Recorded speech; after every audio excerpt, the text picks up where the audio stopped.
Hello everyone. आप सुन रहे हैं मेरे साथ बस इश्क हो गया भाग 5।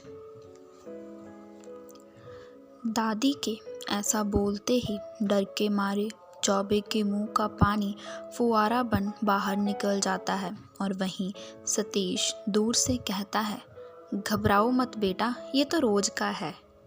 चौबे अपना सीना मलते हुए जबरन दांत दिखा देता है तो वहीं रमा अपने पल्लू में अपना चेहरा छुपाए बोलती है, यही होता है जब बच्चों को लाड प्यार से पालो पोसो और बड़ा करो, एक दिन वो ऐसे ही लात मारकर सामने से निकल जाते हैं।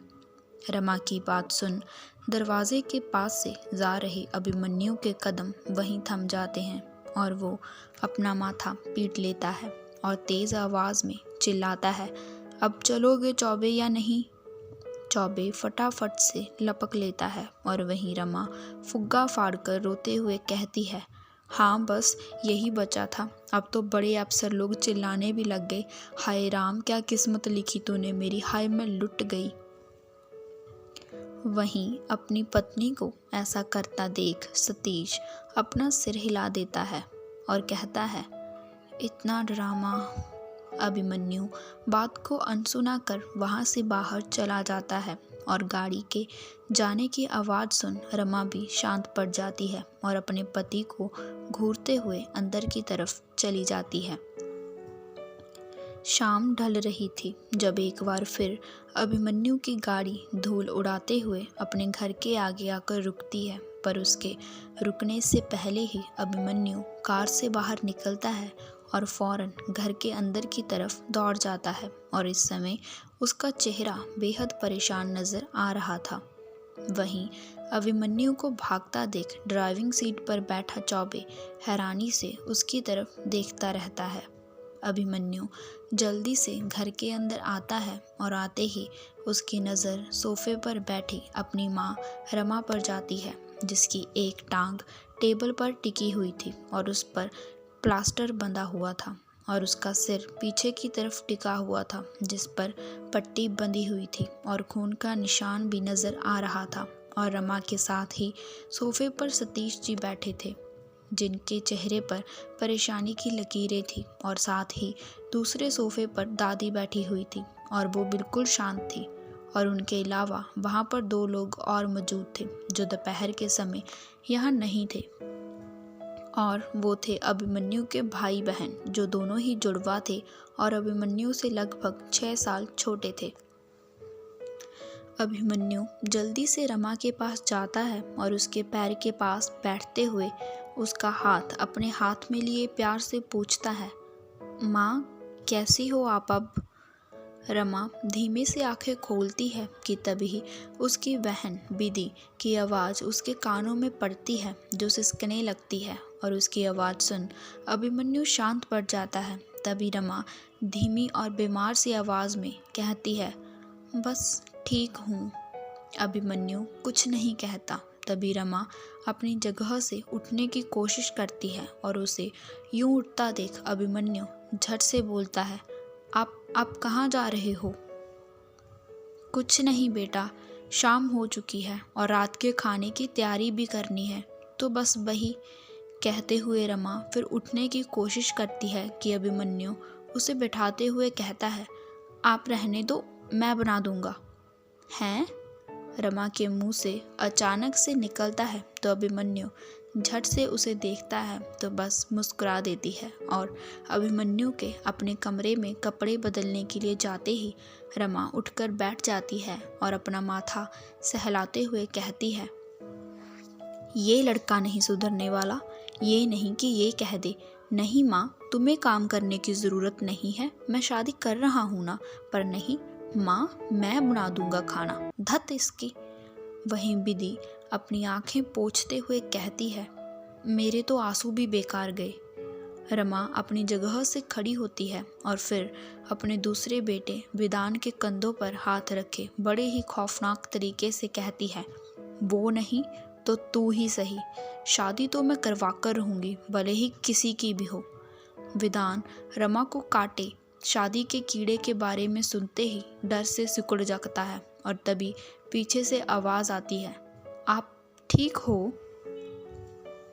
रमा दांतों तले जीभ दबा लेती है और सोफे पर पीछे की तरफ सिर किए लेट जाती है और कहती है, नहीं नहीं, सर दुख रहा है अभी भी थोड़ा। अभिमन्यु अपनी माँ के नाटक देख अपना सिर हिला देता है और उसके पास आकर उसका सिर हल्के हाथों से दबाते हुए कहता है, अच्छा ठीक है, जैसा आप कहो।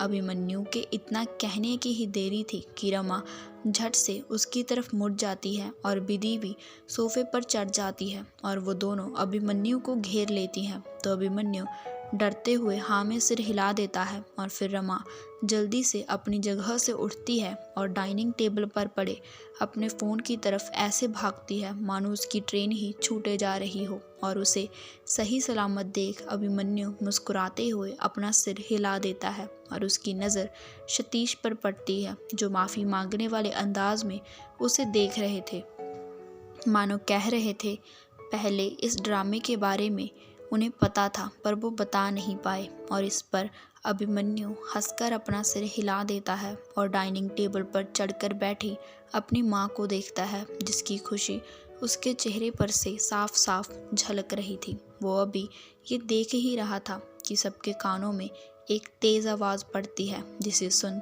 सब अपनी अपनी जगह पर उछल जाते हैं। जोर से बोलो, जय माता दी। दीदी, क्या तुम तैयार हो? कहते हुए अधीशा कमरे के अंदर दाखिल होती है और शीशे के सामने हल्के गुलाबी रंग का सूट पहने बैठी आध्या को देखती है, जिसके मुंह पर 12 बजे हुए थे और वहीं अधीरा उसके बालों को ठीक कर रही थी। अधीशा आगे बढ़ती है और आध्या को देखते हुए कहती है, माँ नीचे बुला रही हैं, लड़के वाले आने ही वाले हैं ताकि तुम चाय लेकर जा सको।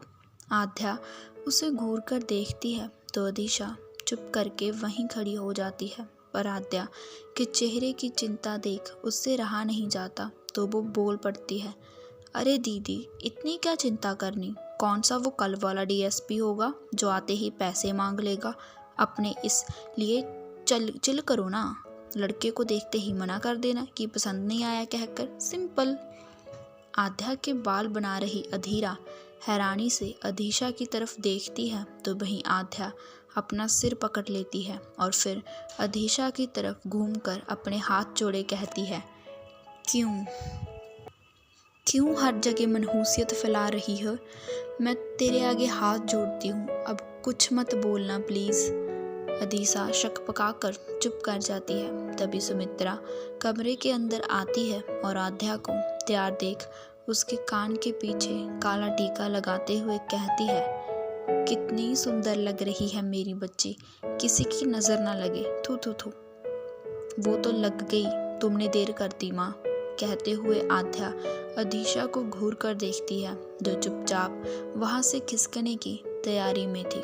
सुमित्रा को उसकी बात समझ नहीं आती, पर वो इस पर ध्यान भी नहीं देती, क्योंकि नीचे से गाड़ी के रुकने की आवाज़ आ चुकी थी, जिसे सुन वो जल्दी से आध्या को दुपट्टा उड़ाती है और चलने को कहती है। और बस ये बात सुन आध्या का दिल बैठ जाता है और वो एक नज़र शीशे में खुद को देखते हुए अपनी बड़ी धड़कनों पर हाथ रख लेती है और 2-4 लंबी सांसें छोड़ते ही है और सुमित्रा के साथ नीचे की तरफ चल देती है। तो कैसा लगा आप सबको ये भाग? कमेंट कर ज़रूर बताएं और आगे के भाग सुनने के लिए मेरे चैनल को सब्सक्राइब ज़रूर कर लें। Thank you.